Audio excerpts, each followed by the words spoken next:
Dear students, this is Praveen Agrawal from Management Department, Rotary Institute of Management and Technology, Chandosi, welcomes you in today's lecture of Managerial Economics. Today, we will discuss on the concept of laws of production. As in production theory, we have two type of situation, that is short run situation and a long run situation. Short run is a situation when one factor is variable and others are fixed, and long run is a situation when all the factors are variable. So when we are talking about the short run situation, then the relation between output and input is represented with the help of law of variable proportion. And in the long run, when all the factors are variable, the relation between output and input is explained with the help of laws of return to scale.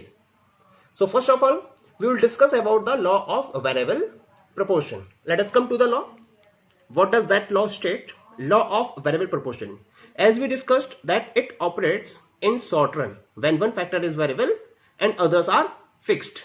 So this law states that as more of the variable factor like labor is combined with the fixed factors like land or capital, marginal product of the variable factor may initially increase, but a stage must ultimately come when MP starts declining, becomes zero at a stage, and then becomes negative.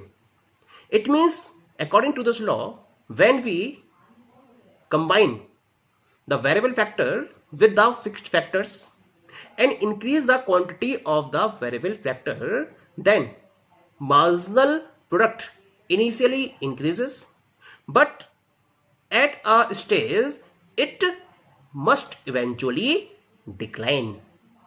This is known as the law of variable proportion. This can be explained with the help of the table as follows.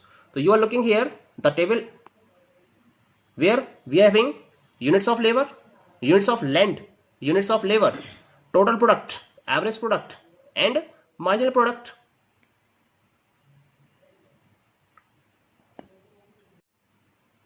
Units of land are constant, units of labor increasing one by one, 1, 2, 3, 4, 5 up to dash 8. This is total product. When units of labor 1, total product 2, units of labor 2, TP 5, then 9, then 12, then 14, then 15, then 15, then 14. Average product, it is calculated by dividing the total product with the units of labor. 2 divided 1, 2, 5 upon 2, 2.5, 9 upon 3, 3, 12 upon 4, 3, 14 upon 5, 2.8, 15 upon 6, 2.5, 15 upon 7, 2.1, 14 upon 8, 1.7. Marginal product, it is determined when additional unit is increased, that the difference between total product is known as marginal product. For first unit 2, second unit 5 minus 2, 3, 9 minus 5, 4, 12 minus 9, 3, 14 minus 12, 2, 15 minus 14, 1, 15 minus 15, 0, 14 minus 15, minus 1. So here we are looking the nature of marginal product. This is increasing initially 2, 3, 4. This is known as stage first. Then it is decreasing from this one 3 to 1. This is stage second, and then becomes 0 and then negative. This is stage third. The behavior we are looking here of the TP, AP and MP. Initially TP is increasing with the increasing rate, then increasing with the decreasing rate, becomes maximum, and then it starts decreasing. Average product is constantly increasing up to a point, becomes maximum, and then it is decreasing. Marginal product is increasing initially, then starts decreasing, and when TP is maximum, MP is 0, and when TP is decreasing, MP starts becoming negative. So we have 3 stages of MP. Stage first, stage second, stage third. When MP is increasing, this is known as law of increasing return. Stage second, when MP is diminishing, this is known as law of diminishing return. Stage third, when MP becomes negative, this is known as law of negative return.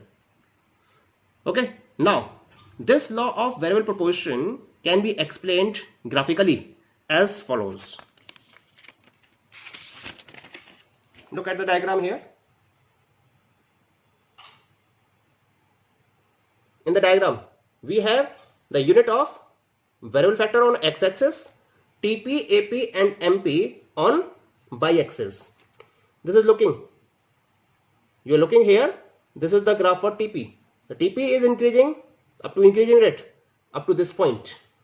Then it starts increasing at decreasing rate and becomes maximum at this point. And from this point it starts decreasing. So this is the behavior of TP. This is AP. AP is increasing up to a point, becomes maximum, and from that point it is decreasing. MP, it starts increasing. Initially MP is increasing more than increment in AP. Both are becoming equal at this point, and from this point MP is less than AP. When TP is maximum, MP is 0, and from this point MP becomes negative. Okay, the point from where TP is increasing with the decreasing rate is known as the point of inflection. Okay, in this way we are looking here 3 stages: stage first, stage second, stage third. This is stage first, known as law of increasing return. Stage second, known as law of constant return. Stage third, known as law of negative return. In this stage first, TP is increasing, AP is increasing, and MP is also increasing. That's why it is known as law of increasing return stage. This stage second, where TP is increasing but with decreasing rate, AP is decreasing, and MP is also decreasing. That's why this is known as law of diminishing return stage. Stage third, at stage third TP starts decreasing, AP continues diminishing, but it never becomes negative. It becomes parallel to x-axis after a particular point of time, and MP becomes negative. Because MP becomes negative at stage third, that's why this stage is known as law of negative return. Clear? So this is all about the law of variable proportion. Now let us move to the second law. This law is known as the laws of return to scale. This is in relation to the long run production analysis. As I have discussed already, this law is concerned with the study of production function in the long run when all the inputs are variable. Okay, thus the law of return to scale studies the behavior of output in response to change in scale. This is the change in scale, and change in scale means that all inputs or factors are varied in same proportion.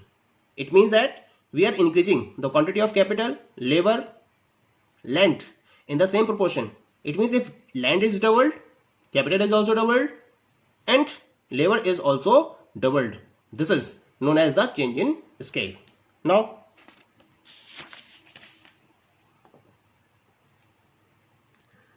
when we are talking about the increment in the inputs, then 3 possibilities may be there when a producer is increasing its inputs. As a result, total output may increase more than proportionately, just proportionately, or less than proportionately. These 3 situations may be there. Suppose initially production involves 2 variable inputs for our easiness, capital and labor. Then the production function will be Q is equal to f of k comma L. This we have studied. Now suppose that both k and L are increased in the proportion m, and the total output increases in the proportion n. It means that capital N labor is increased in m times. As a result, output is increasing n times. So we have the new production function.